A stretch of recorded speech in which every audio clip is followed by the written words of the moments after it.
Les gouvernements et les leaders des plus grandes multinationales le consultent.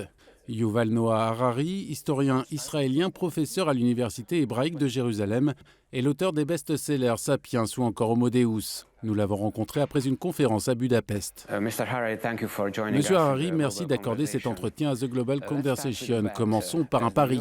Les élections européennes approchent et l'avenir de l'UE est au centre des débats. Dans quelle mesure seriez-vous prêt à parier que dans 15 ans, il y aura toujours une Union européenne ?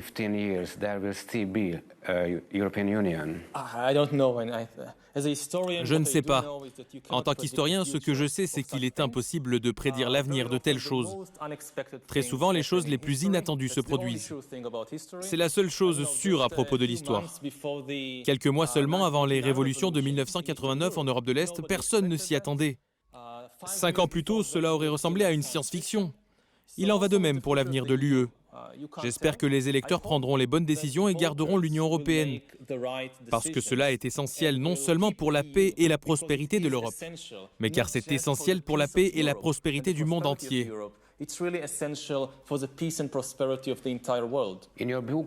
Dans vos ouvrages, vous soulignez que les défis mondiaux ne peuvent être résolus que par la coopération. Mais actuellement, il semble que la coopération soit difficile dans le monde entier. Le nationalisme s'est renforcé à travers l'Europe. Pourquoi pensez-vous que cela est devenu populaire et quelle devrait être la réponse à cela ?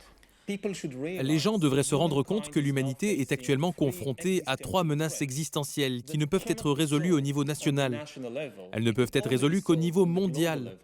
Ces menaces sont la guerre nucléaire, le changement climatique et la désorganisation technologique. En particulier, la montée de l'intelligence artificielle et de la bio-ingénierie. Ces 2 choses peuvent détruire ce qui signifie être humain. La seule façon de gérer cela est la coopération mondiale. Si nous commençons la course aux armements dans l'intelligence artificielle ou la course aux armements en génétique, cela garantit la destruction de l'humanité. Peu importe qui remportera cette course, ce sera l'humanité qui sera perdante. La pensée binaire peut être dangereuse dans ce contexte de montée du nationalisme. Le nationalisme a un bon et un mauvais côté. Le nationalisme a été l'un des développements les plus positifs de l'histoire humaine. Mais il a aussi un côté dangereux. Le côté positif du nationalisme est qu'il permet à des millions de gens de s'occuper les uns des autres et de coopérer. Le côté pervers du nationalisme consiste à haïr les étrangers. Je pense que ce n'est pas l'essence du nationalisme. Une partie des problèmes que vous voyez aujourd'hui dans certaines parties du monde est qu'au lieu de vous préoccuper d'aimer vos compatriotes, vous avez des gens qui se concentrent sur la haine des étrangers. Vous avez des gens qui peuvent souvent être corrompus, ils prennent de l'argent du système de santé. Ils ne défendent pas vraiment les intérêts de leurs concitoyens. Mais ensuite, ils se présentent comme de très bons patriotes. Pourquoi ? Parce qu'ils détestent les étrangers.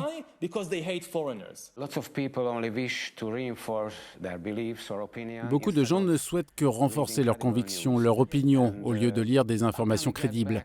Comment revenir sur le chemin de la discussion rationnelle quand certains dirigeants évitent à tout prix le bon sens en montrant des boucs émissaires comme George Soros, Fethullah Gülen ou les libéraux ?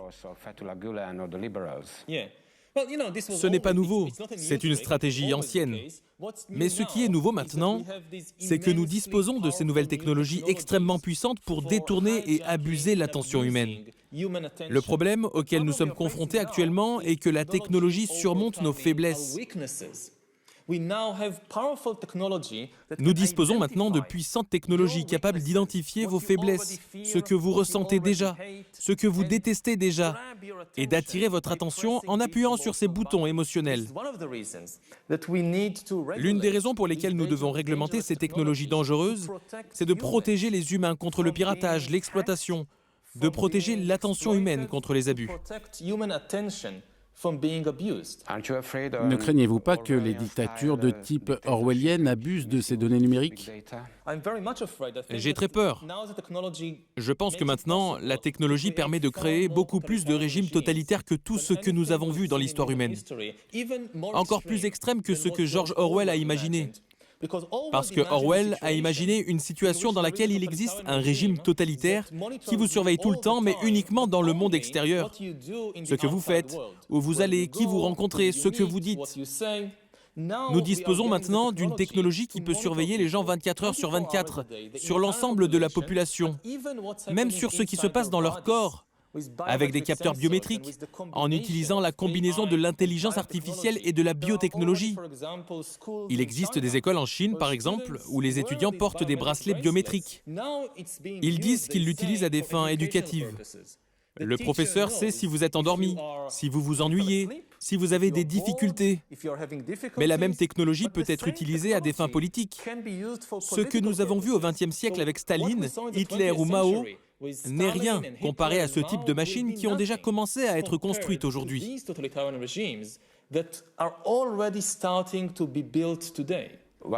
À quel genre de danger devons-nous faire face s'il y a une élite qui a une longue espérance de vie face à des masses opprimées? Si nous n'utilisons pas correctement les nouvelles technologies, le résultat est celui que vous décrivez. La biotechnologie sera utilisée pour donner à une petite élite un statut surhumain, où la plupart des gens sont laissés pour compte. L'humanité est donc divisée en espèces différentes. Pour la première fois de l'histoire, les riches seront une espèce différente de celle des pauvres. C'est la plus grande inégalité de l'histoire. Beaucoup d'emplois vont disparaître, mais de nouveaux emplois vont émerger. Le véritable gros problème ne sera pas l'absence absolue d'emplois, mais bien le recyclage des personnes. Les gens doivent changer de travail encore et encore pour apprendre tout au long de leur vie. Actuellement, le système éducatif ne les prépare pas à cela. Enfin, quelques questions personnelles. En tant que citoyen d'Israël, comment vos pensées sont-elles influencées lorsque vous entendez constamment le bruit des bombardements et des sirènes? Je ne l'entends pas constamment. Ça arrive de temps en temps. La situation à Gaza est vraiment terrible pour les personnes qui y vivent. Mais en Israël, la plupart des gens mènent une vie très normale. Cela influence certainement ma pensée. Je pense que je suis beaucoup moins naïf sur nombre de ces développements. Si j'habitais à San Francisco, en Californie, j'aurais facilement cette vision optimiste. Ah oui, la technologie est merveilleuse, elle fait toutes ces choses merveilleuses pour l'humanité. Si vous vivez en Israël, vous réalisez que l'humanité a beaucoup de côtés sombres. Chaque année, vous prenez une sorte de retraite pour méditer. Comment arrivez-vous à vivre votre vie quotidienne après ça? Tout va si vite. Les technologies, la politique. Il est plus important que jamais de prendre du temps, de se déconnecter complètement pour se donner le temps de se connaître vraiment et de réfléchir profondément à ces questions. Nous n'avons plus le temps et nous devons prendre les décisions les plus importantes de l'histoire de l'humanité au cours des prochaines années. Nous avons maintenant des pouvoirs divins de création et de destruction. Et ce sont les humains, pas les dieux, qui doivent décider quoi faire avec cela.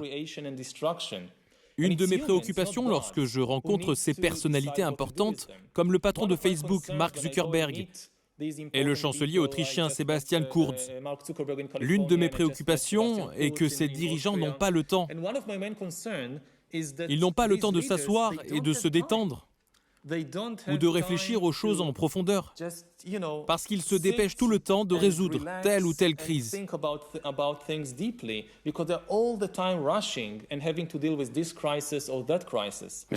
Monsieur Harari, merci d'avoir participé à The Global Conversation.